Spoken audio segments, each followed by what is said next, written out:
생생하게 상생하며 YTN 라디오 생생경제.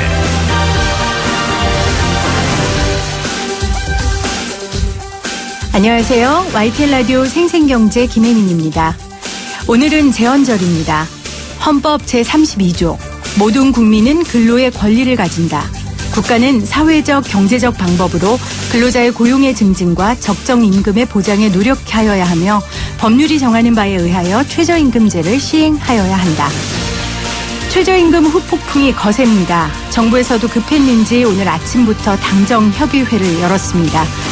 홍종학 중기부 장관 또 김동연 경제부총리 바쁘게 다니며 불을 끄고 있는데요. 이낙연 국무총리는 최저임금위원회라는 독립된 심의의결기구에서 정한 결정은 존중하되 그에 따른 고통을 완화하기 위해 정부의 모든 부처가 최대한 지원하라고 했습니다. 국회의원분들 그리고 정부 관계자분들 이번을 기회로 삼아서요. 그동안 우리 사회가 노동자 또 영세업자 같은 을들을 위해 줄기차게 요구했던 문제 해결을 위해 구체적인 행동을 해주시기를 부탁드립니다. 2018년 7월 17일 YTN 라디오 생생경제 지금 시작합니다.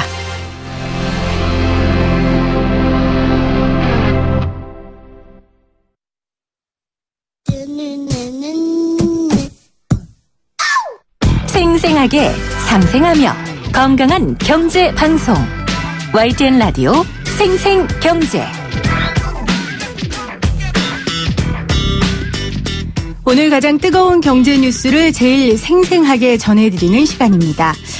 헌법 119조 국가는 균형 있는 국민 경제의 성장 및 안정과 적정한 소득의 분배를 유지하고 시장의 지배와 경제력의 남용을 방지하며 경제 주체 간의 조화를 통한 경제 민주화를 위하여 경제에 관한 규제와 조정을 할 수 있다.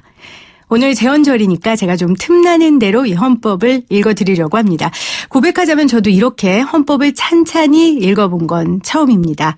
노동자를 위한 최저임금도 또 소상공인들을 위한 보호법도 모두 국민 경제의 성장과 안정을 위한 일인데요. 최저임금 인상안이 발표된 후 전국 편의점 가맹점 협회를 필두로 소상공인들은 카드 수수료 인하를 요구하고 있습니다. 한국마트협회 홍춘호 정책이사 전화 연결돼 있어요. 이사님 안녕하세요. 네, 안녕하세요. 한국마트협회는 어떤 분들이 어느 정도 가입돼 있는 단체입니까? 저희는 보통 동네에서 자주 볼 수 있는 네. 중소마트들의 협회입니다. 네. 그래서 대략 전국적으로 한 2,800개 회원사가 지금 현재 가입돼 있습니다. 네. 오늘 홍영표 더불어민주당 원내대표도 국회에서 카드 수수료 인하 방안을 찾겠다고 밝혔고요. 네네. 또 내일 정부가 발표할 예정인 저소득 지원 대책에도 카드 수수료 개편안이 포함될 것으로 보입니다. 한국마트협회에서 이 카드 수수료 인하가 굉장히 오랜 시간 염원이었던 걸로 알고 있는데 네네. 어떻게 이번에는 이 문제가 원하는 대로 잘 될 거라고 예상하십니까?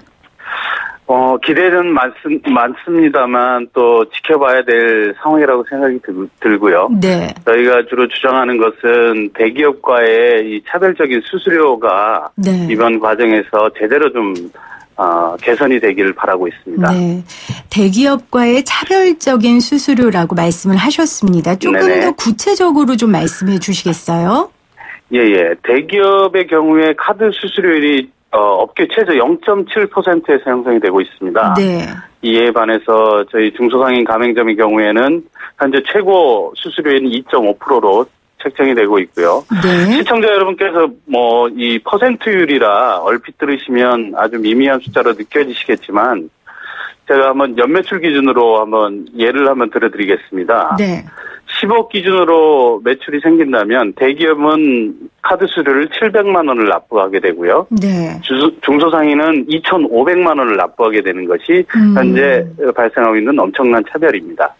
저는 카드만 써서 그런지 몰라도 상식적으로 네네. 소비자들은 물건을 많이 파는 그러니까 연매출이 높은 대기업이 오히려 수수료가 높을 거라고 생각하는데요. 반대네요. 네네. 예. 이게 소위 말해서 매출이 깡패라고 네. 매출 협상력의 차이에서 발생을 하고 있습니다. 대기업은 아무래도 막대한 매출을 바탕으로 대기업과 카드사가 수수료율 협상을 통해서 이 네. 수수료를 결정하게 되는데요.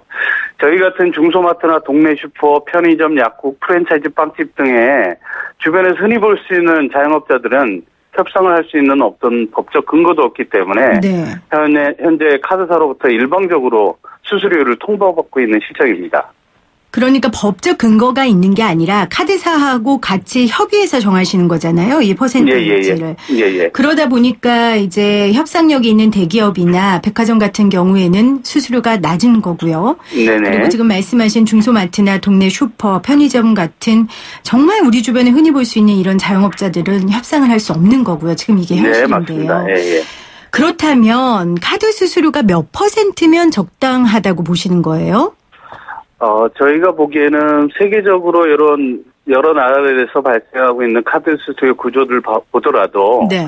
1.5% 이하가 적정하지 않은가 이렇게 보고 있습니다. 1.5% 이하라 예. 이렇게 말씀하고 계시고요. 예. 중소상인들 입장에선 굉장히 부조리하다고 느끼실 것 같아요. 예. 부조리한 현실이고요. 제가 듣기에도. 예. 마트협회 차원에서 카드사에 항의를 하시거나 아니면 뭐 금융당국에 진정을 넣는다거나 이런 지적을 하신 적은 없으세요? 물론 있습니다. 네. 이 카드사에 협상을 하자. 금융당국에게는 차별을 해소해달라. 수수료를 현실화해서 인하해달라. 이렇게 요구하고 항의도 해보았습니다만 이렇게 카드수를 둘러싼 이렇게 분쟁이 발생한 지도 벌써 10년이 넘은 아주 해묵은 사안입니다. 네네. 저희한테는 정말 지긋지긋하고 발가락에 꽂혀서 빠지지 않는 가시 같은 존재이죠. 네.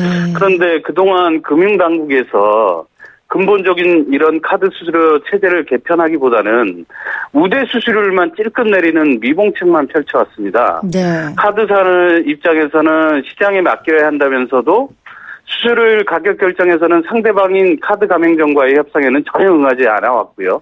아주 이율 배반적인 모습을 보여왔습니다. 지금 우대 수수료라고 말씀을 하셨어요. 이 네네. 부분에 대한 이야기를 좀 들어보고 싶은데요. 일단 우대 수수료라는 게 뭔지 우리 청취자분들께 설명을 좀 해주세요. 예를 들면 시장에서 아무래도 경제적 약자인 매출 규모가 작은 영세 사업장을 네. 카드 수수료를 좀 저율의 카드 수수료를 적용하는 제도인데요. 네네. 현재 저희 나라에서는 네네. 적용되는 구간이 연매출 기준으로 5억입니다. 네. 그 이전에는 이것도 2017년 후반기에 5억으로 확대됐고요. 그 이전에는 3억 원이었습니다. 네네. 그런데 이 우대 수수료를 적용받고 있는 가맹점이 숫자로는 참 많습니다. 뭐 하루에도 뭐 연평균 뭐 단순하게 계산하면 100개가 창업을 하면 80개가 이제 폐업을 하는 이런 상황인데요. 네. 그러다 보니까 숫자로는 아주 많습니다만 이 우대 수수료를 적용받는 가맹점 숫자는 많지만 이것이 카드사의 수수료 매출에서 차지하는 비중은 15% 내외로 아주 미미한 수준입니다. 네. 네. 그러면은 네네. 연매출 5억 그러니까 초과 구간의 중소상인 가맹점에서 이 카드사의 매출 대부분이 발생한다고 말씀하시는 거죠. 네, 맞습니다. 네. 그렇다면은 골목상권에서 어느 정도 이제 자리 잡고 운영하는 사업체라면 5억을 넘긴다고 지금 봐야 한다. 그렇기 때문에 이 우대 수수료의 혜택을 조금 더 넓혀줘야 된다. 이렇게 지금 주장하고 계시는 건데 근본적인 해결책은 아닌 거잖아요. 그렇죠? 예. 이게 그동안 금융당국이 계속 우대 수수료를 인하라든지 적용 구간 확대에 천착해서 땜질식 처방을 좀 해왔는데요. 초반에 언급드렸지만 카드 수수료의 문제의 핵심은 대기업과의 차별입니다. 네네. 금융당국이 적용 구간을 늘리거나 혹은 뭐 우대 수수료를 조금 더 내려주거나 이렇게 하더라도 근본적인 문제인 대기업과의 차별이 해소되지 않기 때문에 계속해서 이게 해묵은 논쟁이 될 수밖에 없었던 뭐 역사적 과정이 있었습니다. 네. 강조드리지만 헌법상 앞서 이제 헌법 조문을 읽어주셨는데요. 네. 헌법상의 평등권 혹은 경제적 민주화 측면에서도 우대 수수료를 확대로는 이 왜곡된 카드 수수료 체계를 해결할 수 없다고 보고 있습니다. 근본적인 해결책을 좀 세워달라. 그리고 정부에서도 좀 적극적으로 개입해달라 주장을 하시는 건데 제가 카드사의 입장에 대해서 조금 대변을 해서 질문을 좀 드려볼게요. 일단 카드업계에서는 정부가 개입하면 안 된다. 그리고 이미 수수료를 9차례나 인하했다라고 지금 주장하고 있어요. 그리고 이 최저임금 인상에 대한 정부가 책임져야 할 부분을 왜 카드업계의 책임을 전가하냐. 지금 이렇게 주장하고 있거든요. 여기에 대해서는 어떻게 말씀하시겠어요? 예를 들면 어떤 상품이든 간에 가격이 결정되려면 공급받는 자와 공급하는 자와의 협상을 통해서 가격이 결정됩니다. 그렇죠. 카드사가 매번 인하시기 때마다 왜 정부가 규율을 하느냐. 시장에 맡겨라. 이렇게 요구해왔지 않습니까? 그런데 제대로 시장에 맡기려면 카드사가 이 카드 수수료를 납부하고 있는 가맹점, 중소상인들과의 협상에 응해서 이 카드 수수료를 정하는 게 마땅하다고 봅니다. 이런 구조에 응하지 않으면서, 협상에 응하지 않으면서 마치 본인들이 통보하고 있는, 이런 결정 구조 상에서 카드수를 통보하고 있는데요. 협상에 응하지 않으면서 시장에만 맡겨라. 이것은 뭐 이율 배반적인 모습이라고 말씀드리고 싶고요. 근데 전국까지 갈 것도 없고 카드사가 지금 중소상공인들도 제대로 만나고 있지 않는 거죠? 네, 맞습니다. 그렇군요. 오늘 최저임금의 인상에 대안으로 정부에서 이제 카드 수수료 인하 방안을 찾겠다고 이야기했고요. 또 앞서 말씀하신 대로 우리 홍춘호 정치기사님께서 말씀하신 대로 지긋지긋하다라는 표현을 하셨어요. 이 카드 수수료 문제에 대해서 소상공인들이 아주 몇 년 동안 주장을 하고 있었던 내용입니다. 지금 관련 내용 듣고 있는데요. 또 하나가요. 의무수납제라고 해서 이 1,000원 이하 소액결제도 신용카드로 결제할 수 있는 규정 이 부분에 대해서 이제 중소상인들이 좀 바꿔달라라고 요구하고 계신다고 들었거든요. 이 부분 설명을 좀 해주시겠어요? 이 부분은 저희가 먼저 들고 나온 주장이라기보다는 주로 카드사가 들고 나오면서 이제 좀 여러 일반화된 주장이긴 한데요. 이거는 사실상 좀 이 배경을 저는 좀 알고 싶은 생각이 좀 있습니다. 왜 이 주장이 나왔을까 하는데 사실은 이것은 정부가 현재 카드 수수료율과 관련된 제반 제도를 규율하고 있지 않습니까? 이 카드사가 이러한 정부의 규율을 받지 않고 싶어하는 입장에서 나온 주장이 아닌가 이런 생각을 하고 있고요. 한번 제가 질문을 드리자면 이미 소비자들이 주로 카드를 많이 이용하지 않습니까? 그렇죠. 저희 중소마트 업종 같은 경우에는 카드 결제 비중이 90%에 육박하고 있습니다. 카드사가 의무수납제를 폐지하자고 주장하는 것은 의무수납제를 폐지하더라도 카드 사용에 익숙해진 소비자들이 갑자기 현금 결제로 돌아서진 않으실 거잖아요. 이런 배경에서 정부의 규제라든지 규율만 피해보자고 하는 카드사의 꼼수가 아닌가. 그런 상황에서 나온 주장이 아닌가라는 생각을 하고 있습니다. 그러니까 의무수납제의 폐지 이 부분은 중소상인들이 요구하는 게 아니군요. 일부에서는 주장하기도 하는데요. 카드 받지 않을 권리를 달라 이런 부분도 일각에서는 제기하고 있는데 카드가 이미 소비자들이 카드를 많이 내고 계시기 때문에 현실적으로. 카드 수수료를 내려야 될 문제를 의무수납제를 폐지해서 카드를 사용받지 않을 권리를 주겠다? 이게 큰 설득력이 있을까? 이런 말씀을 좀 드리고 싶습니다. 또 하나의 이제 말씀하시는 부분 중 수수료 문제로 다시 돌아가서요. 수수료의 비율을 낮추는 것도 하나의 그 대안이고 요구사항이실 수 있지만 아예 영세업자들이나 대기업 같은 경우에는 수수료를 10,000원 이하 결제는 수수료를 좀 면제해달라. 이런 주장을 하신다고도 들었습니다. 이 부분에 대한 이야기도 좀 해주시죠. 소액 결제 구간에 대한 현금 결제, 카드를 안 받을 권리를 주는 이것은 종합적으로 좀 판단을 해야 될 것 같고요.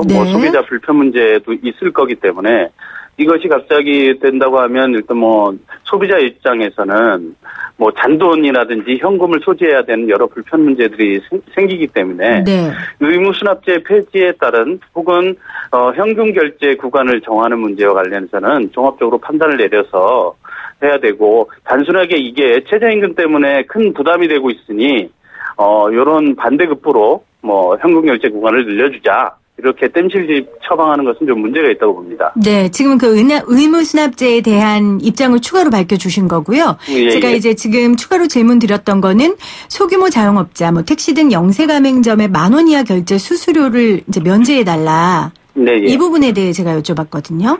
일정 긍정적인 요소는 있다고 봅니다. 네. 예. 아무래도, 소액 결제 구간에서 이제 수수료가 발생하는 문제가, 부담이 되고 있는 문제도 있기 때문에요. 일정액을 그 수준은, 현금 결제 구간에 대한 수준은 소비자 입장이라든지 이런 부분까지 종합적으로 판단하면 좋지 않을까 이런 의견을 재차 반복해서 말씀드리겠습니다. 네, 카드 수수료 부분에 대한 집중적인 이야기를 오늘 논의했는데 또 최저임금 상승에 대한 대책으로 이 상가 임대차 보호법상 계약 갱신 청구권을 현행 5년에서 10년으로 연장하는 방안 이 부분도 지금 추진 중에 있는데요. 이 부분도 원하시는 그 소상공인에겐 굉장히 도움이 될 수 있는 방안일 거라고 생각을 해요. 어떻게 보세요? 네. 마땅히 10년 이상으로 가야 한다고 생각을 하고요. 네. 해외 사례들 보더라도 어떤 계약 기간을 명시한 법들은 없는 것으로 알고 있습니다. 예를 들면 임차인이 계약 갱신을 생각하고 혹은 영업 기간을 늘려야 된다는 생각을 하면 그것이 일정하게 보호되는 측면이 좀 강한데요. 네. 당연히 현행법상에 5년으로 되어 있는 것은 당연히 10년 이상으로 연장이 돼야 한다고 생각을 하고요. 또한 임대료 인상이나 임차인 보호의 기준이 되고 있는 환산보증금이 있지 않습니까? 네. 이 환산보증을 폐지해서 실제로 사각지대에서 상가임대차 보호법상 보호를 받고 있지 못하는 임차인 보호를 좀 강화하는 것이 필요하다고 생각을 하고 있습니다. 네, 내일 정부가 이 저소득 지원 대책 방안을 발표할 예정이니까요. 네네. 이 카드 수수료 개편안이 어떻게 가시화될지 지켜봐야 될 것 같습니다. 오늘 인터뷰 고맙습니다. 네, 고맙습니다. 지금까지 한국마트협회 홍춘호 정책이사였습니다. YTN 라디오 생생경제에서 여러분께 드리는 선물입니다. 밀리의 서재에서 전자책을 자유롭게 읽을 수 있는 3개월 무료 이용권을, 한국경제신문에서 다양한 경제서적을, 나도 읽고 싶다.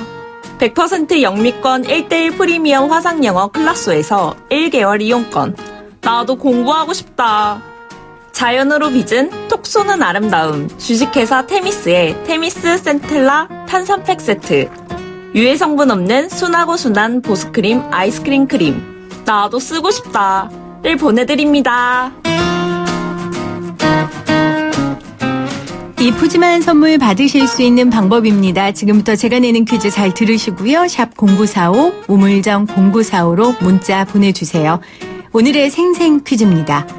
최저임금 인상에 따라 자영업자들의 부담은 커져가는데요. 자영업자들을 짓눌렀던 문제는 최저임금과 함께 높은 상가 임대료, 또 대기업 프랜차이즈의 갑질, 그리고 이것이 손꼽힙니다.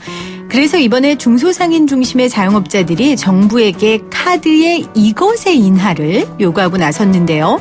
정부도 최저임금 인상으로 인한 자영업자들의 어려움을 덜어주기 위한 후속 대책으로 카드 이것 인하 방안을 찾겠다고 밝혔습니다. 여기서 생생 퀴즈입니다. 중개인이 고객을 대신하여 거래를 수행하는 대가로 요구하는 금액을 무엇이라고 할까요? 1번 수수료, 2번 보험료입니다.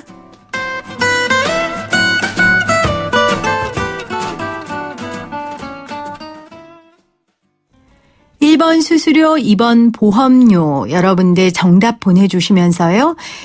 또 오늘 생생 인터뷰에서 나눈 이야기들에 대한 여러분들의 생각 함께 나누겠습니다. 생생하게 상생하며 YTN 라디오 생생경제는 방송통신위원회의 방송통신발전 기금을 지원받고 있고요. 포스코와 함께합니다. 저는 2부에 다시 올게요.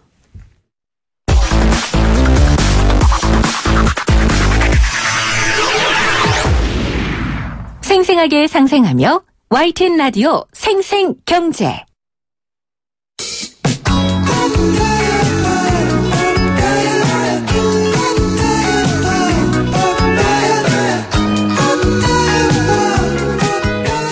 우리나라 경제를 생생하게 만드는 분들을 모시는 생생초대석입니다.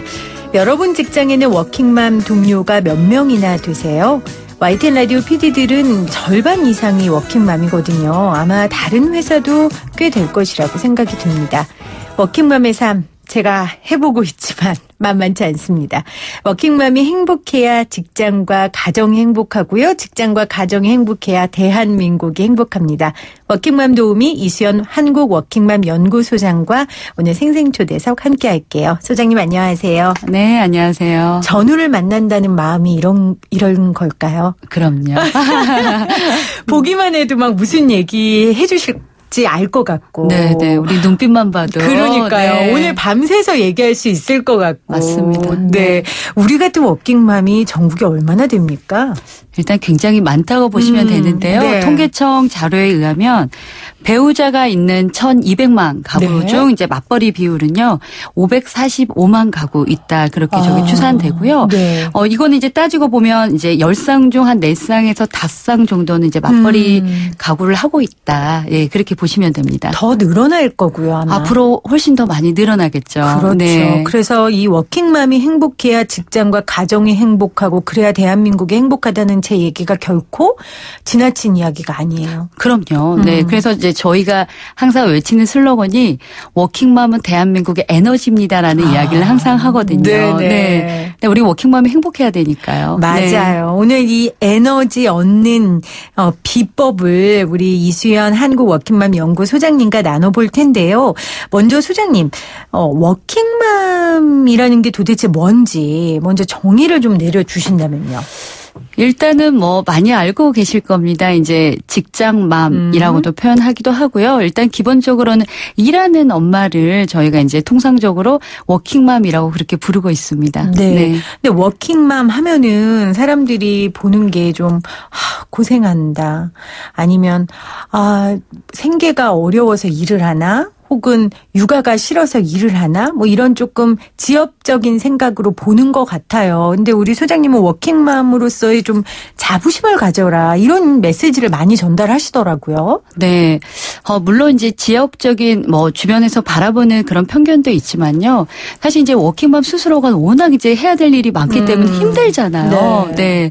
이제 그러다 보니 워킹맘 스스로 내가 이게 잘하고 있는 건가. 네. 이런 생각도 많이 하시고 죄책감도 굉장히 많이 갖고 계시거든요. 네. 그래서 그러다 보니 행복 지수가 굉장히 낮으신 분들이 많아요. 근데 제가 이제 많은 워킹맘들 만나보면 정말 대단한 분들 많거든요. 그리고 이렇게 굉장히 죄책감을 갖고 있는 분들한테 사실 이제 워킹맘이 지금 하고 계시지만 워킹맘이 나 내일부터 워킹맘 될 거야.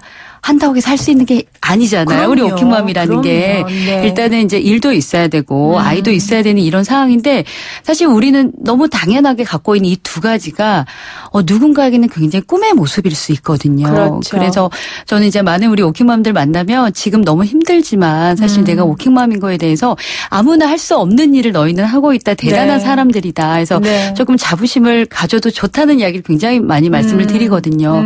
사실 그 말하는 대로 된다고 자꾸 힘들다 하면 더 힘들잖아요. 네. 근데 나는 아무나 할 수 없는 일을 내가 스스로 선택해서 한다고 이렇게 좀 자부심을 가지면 일을 바라보는 나의 시선과 아이를 대하는 태도가 굉장히 많이 바뀌거든요. 네. 네. 물론 스스로 선택하지 않고 아까 말씀드린 대로 생계에 의해서 어쩔 수 없이 하시는 분들도 계세요. 그런데 소장님 말씀하신 것처럼 나 스스로가 이런 자부심을 갖게끔 스스로를 생각한다면 워킹맘이라는 게 자랑스러워지지 않을까요? 그럼요. 그러니까 그러신 분들이 사실 뭐든 이제 마음먹기 달렸다는 이야기를 네. 하는데 우리 워킹맘들은 워낙 힘들다 보니까 사실 그렇게 생각이 잘 안 돼요. 네. 그래서 그러다 보니 이제 남편 원망도 많이 하고요. 내가 너만 안 만났어도. 그리고 네. 이제 아이들한테도 왜 너는 엄마를 이렇게 힘들게 하니? 그리고 만약에 이제 누군가가 주변에 도와준 분들이 있으면 다행이지만 정말 이제 흔히 독방 육아라고 표현하잖아요. 네. 이제 그런 분들은 정말 왜 나는 이렇게 힘들게 살까라는 이제 자괴감에 굉장히 많이 빠지세요. 근데 그런 분들이 스스로 나는 잘하고 있다고 아무나 할 수 없는 길을 나는 가고 있다고 스스로 이제 네. 다독이시면 훨씬 워킹맘의 삶이 풍성해지죠. 그래요. 네. 소장님도 워킹맘이셨죠? 그럼요. 지금도 워킹맘이시고. 근데 소장님도 그런 자부심을 얻기까지 본인 스스로를 힘들게 하셨기 때문에 이제 워킹맘을 내가 좀 도와줘야겠다라고 본격적으로 나서신 걸로 알고 있는데 처음에 그 워킹맘 초반에 생활일 때 무엇이 가장 소장님을 힘들게 했습니까? 일단은 제가 이제 나오기까지 저는 흔히 말하는 경력 단절맘이었거든요. 네. 그러니까 이제 저희 같이 일을 좋아하는 사람들은 일단 나와야 돼요. 일을 해야 되는데 저도 이제 회사를 운영하다가 이제 육아 때문에 이제 일을 제가 그만두고 아이를 보니까 사실 저는 그때가 제일 힘들었어요. 네. 그래서 아이 보는 게 너무 힘들고 이제 우울증이 왔거든요. 그러니까 저는 이제 항상 우리 엄마들한테 말씀드린 게 네. 내가 어떤 유형의 사람인지를 아는 게 굉장히 중요한 것 같아요. 지금 제가 이제 전국을 다니면서 이렇게 일을 해도 저는 너무 행복한 게 제가 전업주부 하면서 이게 저랑 너무 안 맞다는 걸 알았기 때문에 네. 저는 지금 워킹맘의 삶이 너무 감사하거든요. 그래서 저는 이제 그 생활, 그러니까 아이랑 둘만 단독으로 있으면서 스스로에 대한 어떤 굉장히 억눌림, 억울함, 미래에 대한 불안감 이게 저는 굉장히 컸거든요. 그게 아이한테 고스란히 영향을 끼치잖아요. 그럼요. 그러니까 엄마가 행복해야 아이가 행복하다는 게 사실 네. 그거거든요. 그래서 엄마와 우울한 감정을 아이가 100% 흡수를 합니다. 특히 이제 딸 같은 경우에는 공감의 뇌를 갖고 있잖아요. 그러니까 엄마의 표정부터 감정 상태 이 모든 걸 그대로 따라하거든요. 그러니까 저는 그런 것도 되게 두렵더라고요. 그래서 네. 저는 제가 나와야지 결심했던 게 저도 모르게 이성을 잃고 아이 사소한 행동에 제가 화를 내면서 아이를 때리고 있더라고요. 충분히 그럴 수 있습니다. 그러니까 저는 아이가 죽던지 내가 죽던지 둘 중에 한 명이 죽겠구나 싶어서 저는 뛰쳐나온 케이스고요. 네. 그러니까 일을 하면서는 물론 주변에 아무도 도와준 분이 없어서 너무 힘들었지만 그러니까 저희는 이제 남편이 완전 지원군이었어요. 네. 지금도 마찬가지고. 네. 그러니까 주변에 없으면 너무 이제 억울해하지 마시고 좀 남편을 내 지원군으로 만드는 조금 지혜가 필요하지 않을까 싶습니다. 남편들도 사실 몰라서 네. 못 도와주는 경우들도 많을 거예요. 그리고 남편들도 이 워킹맘이라는 개념 자체를 본인들의 엄마한테는 찾아볼 수 없었던 경우가 많으니까 새로운 모형이잖아요. 네. 교육을 시켜야 될 것 같아요. 어떻게 시키면 됩니까? 저희가 이제 아빠들 교육만 9년을 저희가 진행을 하고 있거든요. 네. 그러니까 이제 많은 우리 이제 워킹맘들 제가 만나면 우리 워킹맘 분노 대상 1위가 남편이에요. 그래서 남편에 대한 분노를 굉장히 많이 이제 쏟아내고 계시는데 네. 저희가 정말 아빠들을 만나면 또 그들의 이야기는 다르거든요. 그럼요. 네. 그래서 우리 아빠들도 굉장히 노력하고 있다. 그리고 이제 좋은 아빠 되고 싶은 좋은 남편이 되고 싶은 이 마음은 다 있거든요. 네. 근데 좀 전에 이제 선생님이 말씀하신 것처럼 일단 방법을 몰라요. 네. 근데 우리 여자들은 뭐라 그래요? 딱 보면 모르니? 막 이제 이런 이야기 하잖아요. 아니 남자들이 네. 설명해줘도 잘 모르던데요. 그럼요. 그러니까 뇌가 완전히 달라서 그렇거든요. 네. 그래서 우리가 보통 남자의 언어 그렇게 이야기를 하는데 근데 정말 그들은 그들의 언어로 이야기해야 알아먹거든요. 그러니까 일단 이제 방법을 모르고 그리고 해도 욕먹고 네. 남자들은 기본적으로 이제 뇌 자체가 굉장히 칭찬받고 싶어해요. 근데 우리 칭찬할 게 없잖아요. 사실 그러다 보니 해도 이제 자꾸 비난하고 이제 그런 경우가 많다 보니 남자들이 어차피 하나하나 욕먹는 거 똑같으니 차라리 안 하고 나는 욕먹겠다. 이런 아빠들이 굉장히 많거든요. 네. 이렇게 해도 욕먹고 이제 마지막으로 남자들이 나는 안 한다라고 꼽은 이제 결정적인 이유가 아내들의 말투거든요. 말투. 그러니까 사실 이제 우리 워킹맘들이 늘 억울함이 있잖아요. 그러다 보니 남편에게 이야기할 때 이렇게 부드럽게 청의형으로 이것 좀 도와줄 수 있어라고 이야기를 하던가 이것 좀 해주세요라고 이야기가 사실 안 나오죠. 네. 거의 이제 명령 이거 해. 이거 하라고. 이거 하라고 했잖아. 이제. 애는 나 혼자 키워? 네가 그러고도 아빠니. 이제. 이런 이야기를 자꾸 하다 보니 네. 남자들이 그런 이제 말투에 내가 기분이 나빠 나는 하지 않겠다. 이렇게 말하는 아빠들이 굉장히 많거든요. 근데 이제 예전에 이제 몇 년 전에 광고 카피 중에 하나가 남자는 여자하기 나름이에요라는 게 있었잖아요. 네. 근데 제가 정말 오랫동안 많은 맞벌이 가구를 제가 교육을 하면서 느꼈던 거는 정말 아내가 어떻게 지혜롭게 남자를 내 편으로 만드느냐가 워킹맘의 삶의 질을 굉장히 많이 좌우하더라고요. 그러니까 우리 워킹맘도 억울하고 네. 남편만 보면 이제 울떡불떡 이제 화가 나겠지만 좀 남편을 내 편 진짜 내 지원군으로 만드는 그런 지혜 네. 그런 게 진짜 필요하지 않을까 싶습니다. 맞습니다. 네. 남편과의 관계가 워킹맘의 삶의 질을 바꿔놓는다라고 말씀하신 그 부분을 굉장히 동의하고요. 그 이야기는 결국은 워킹맘이 실제 힘들어하는 부분이 이 남편과의 문제인 거잖아요. 네, 그 네. 부분에 대한 해결책을 말씀해 주셨고 또 어떤 부분이 있을까요? 워킹맘이 이제 직장에서 겪는 어려움, 네, 네. 지금 이건 가정에서 겪는 어려움이라면요. 직장에서는 어떤 어려움이 있을까요? 일단 직장에선 제일 힘든 게 물론 지금 이제 조직 문화가 많이 바뀌고는 있지만 아직도 이제 야근이라든가 네. 회식이라든가 이게 자연스러운 이제 기업 문화로 자리 잡았잖아요. 이제 그런 문화들이 이제 굉장히 힘들고 특히 이제 육아휴직을 많이 권장을 하지만 육아휴직을 갔다 오면 내 자리가 이제 없다는 이제 불안감 네. 그리고 승진해서 자꾸 이제 밀린다는 그런 이제 억울함들이 굉장히 많거든요. 네. 그러니까 물론 지금 이제 여성 인재 활용 때문에 이제 많은 여성들을 이제 우리가 이렇게 해야 된다라고는 하지만 아직도 많은 기업에서는 조직 문화가 남성 위주의 조직 문화이다 그렇죠. 보니 네. 우리 워킹맘들이 이제 억울함이나 그런 이제 화남 뭐 그런 것들을 굉장히 많이 호소하고 있는 상황인 거죠. 이제 제가 30대 후반이에요. 네. 이제 저도 6살 아이, 4살 아이를 키우고 있고 1년의 육아휴직을 다 보냈고요. 그래서 지금 복직을 해서 정말 전형적인 워킹맘의 삶을 살고 있는데 저는 저 스스로를 굉장히 행복한 워킹맘이라고 이야기를 하고 있어요. 그중에 가장 큰 건 회사의 배려예요. 이 방송을 듣고 계신 저희 회사 임직원분들께 굉장히 감사를 드리고요. 그게 정말 이 선후배들이 이해를 해주기 때문에 워킹맘들의 고충을 이해해 주는 것처럼 위로가 되는 게 없더라고요. 그럼요. 네. 네. 근데 다행히 이제 제도가 좀 발맞춰서 진화되는 것 같아서 굉장히 기쁜데 우리 소장님은 어떠세요? 요즘 현 정부 들어서 이런 워라밸, 이렇게 가정과 일의 양립할 수 있는 방안들이 세워지고 있잖아요. 어떻게 평가하세요? 일단은 굉장히 이제 고무적이라는 생각이 들고요. 그러니까 현장에 있다 보면 정말 많이 바뀌고 있구나라는 걸 이제 체감을 하고 있습니다. 네. 이제 사실 이제 앞에서 이제 회사 배려 덕분에 제가 이렇게 행복한 워킹맘이에요라고 말씀하신 게 정말 중요한 키워드거든요. 맞아요. 그러니까 이제 조직 문화, 기업에서 도움을 주지 않으면 아무리 능력 있는 인재라도 떠날 수밖에 없고요.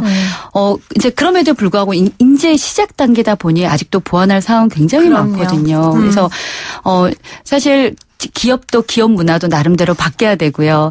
이제 일하면서 아이를 믿고 맡길 만한 사람이나 기관이 아직은 너무 많이 부족합니다. 이제 그런 인프라도 갖춰져야 되고 조직 문화도 바뀌어야 되고 또 가정 내에서 남편들도 정말 교육이 안 돼 있거든요. 그런 이제 교육도 의무화 시켜서 이제 부모 될 수 있는 준비를 시켜야 되는 네. 거고 이게 어느 한 부분이 아니라 세 가지가 맞물려서 가야 이런 여성 인재뿐만 아니라 이제 일하면서 아이 키우는 세상이 만들어지지 않을까. 네, 그런 생각 해봅니다. 맞습니다. 이 제도의 문제에 있어서 가장 관건은 저는 이 보육 문제인 것 같아요. 아이를 어디에다 맡길 것인가. 네. 소장님은 몇 살 때, 몇 개월 때 어린이집에 아이를 처음 맡기셨어요? 저는 이제 양가가 다 지방에 있어가지고요. 네. 제가 이제 두 아이를 돌보면서 저는 두 아들 제가 아들들인데요. 8개월 때부터 이제 어린이집에 맡겨서 지금까지 키웠는데, 네. 그러니까 저희 아이는 가장 일찍 등원하고 가장 늦게 이제 하원하는 아이들이었어요. 아마 이 방송을 듣고 계신 분 중에 나도 그렇다, 아이한테 너무 미안하다, 이제 가슴 아파 하신 분들이 이제 많으실 것 같은데요. 저 정말 그분들한테 하고 싶은 말은 나보다 내 아이를 잘 키워준 사람 많다. 그러니까 너무 이제 불안해하지 마시고, 맞아요. 네, 아이는 사실 부모의 믿음만큼 큰다고 하잖아요. 네. 그러니까 이제 좋은 선생님 밑에서 잘 클 거라는 믿음을 갖고 맡기시면 정말 좋은 선생님 많거든요. 그럼요. 그러니까 분명히 이제 잘 클 거다. 네. 그래서 너무 불안해하지 않으셨으면 좋겠어요. 어린이집이 우리 집보다 깨끗하고요. 더 잘 먹어요. 식단 얼마나 영양분이 있게 하는데. 근데 지금 우리 이야기 들으면서 불편해하시는 어르신들도 계실 거예요. 그럼요. 지금 요즘 여자들 저렇게 얘기하면 안 돼라고 얘기를 하는데 이게 다 전문화돼 가고 있으니까요. 대신 엄마가 아이를 만났을 때 충분히 사랑을 주고 함께 같이 성장하는 거니까요. 그런 부분들을 엄마가 스스로 개발을 한다면 어린이집에 보육시설에 맡기는 게 부정적인 건 아니라고 저도 생각을 하거든요. 네네, 그럼요.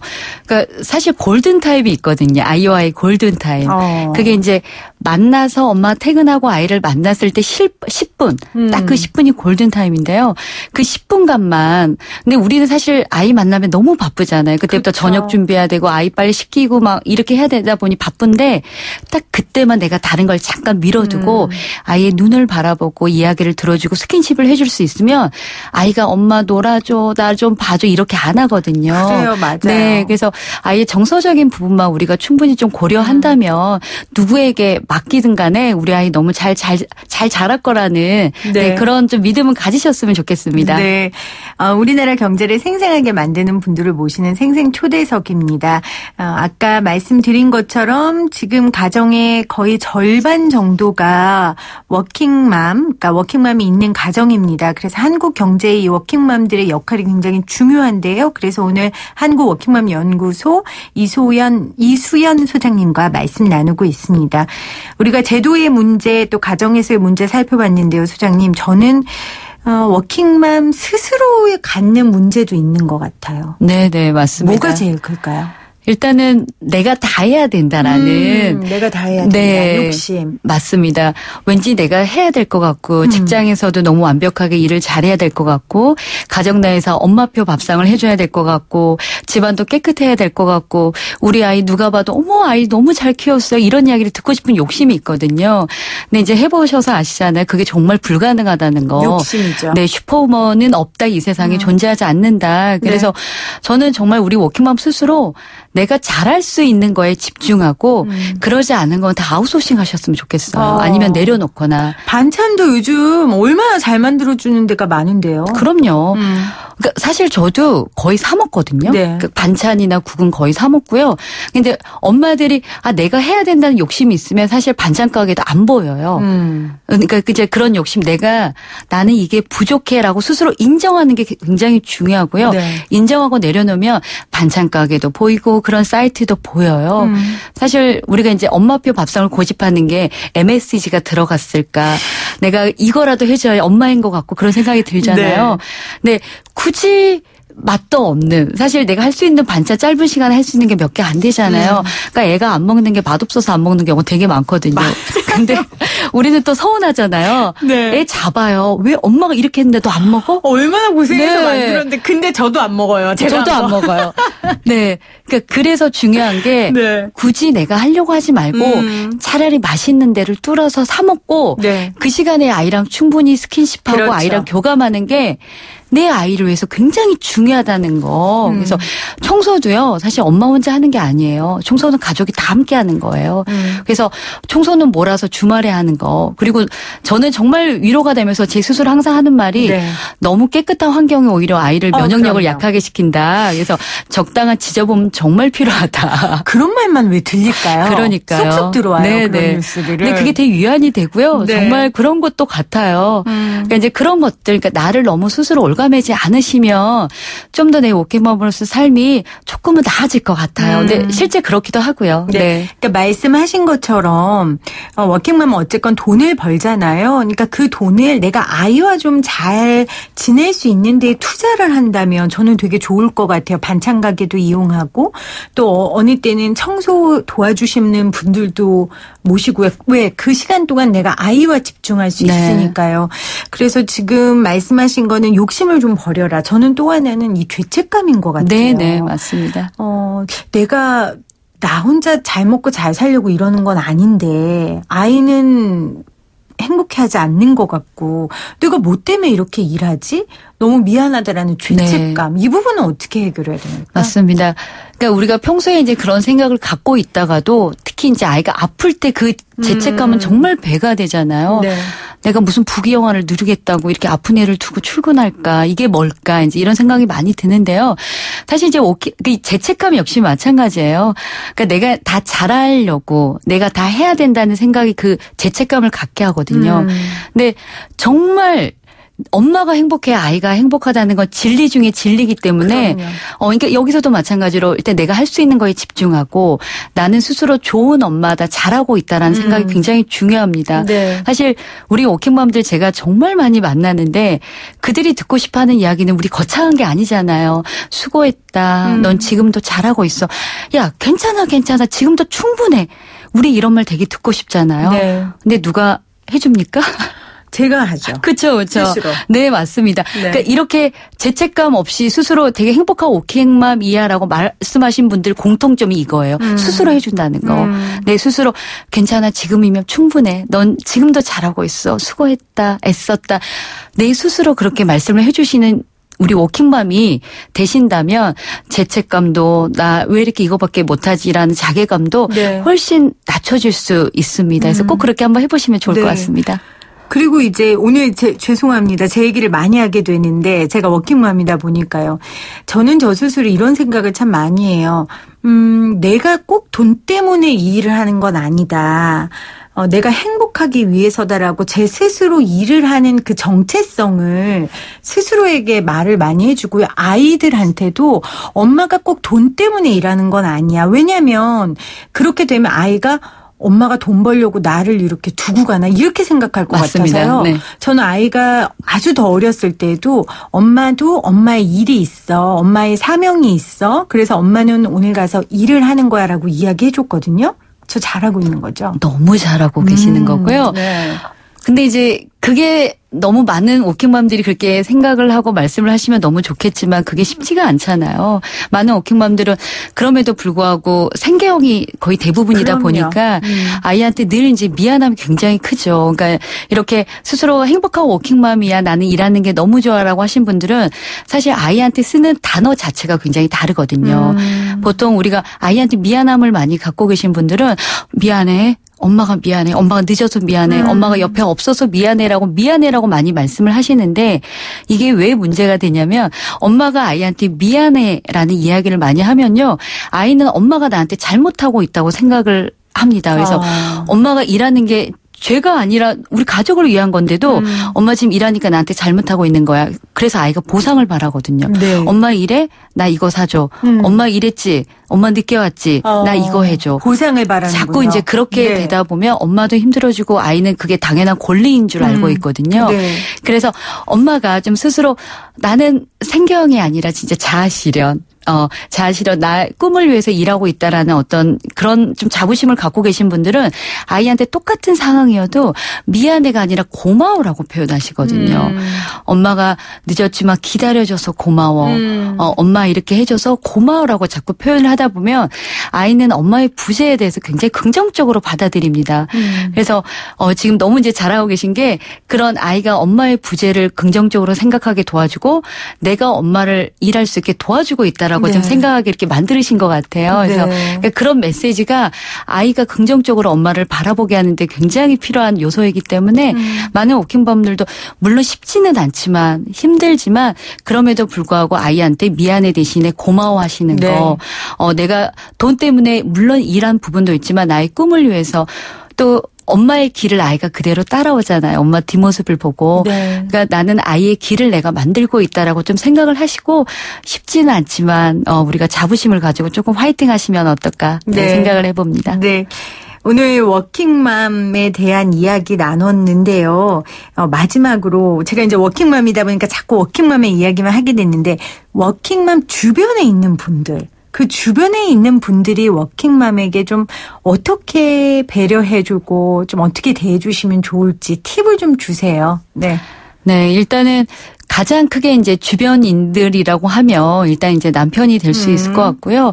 그러니까 남편들이 아이 낳고 키우는 거는 함께 한다라는 게 도와주는 게 아니라 그렇죠. 당연히 함께 한다라는 생각을 가지시면 좋을 것 같고요.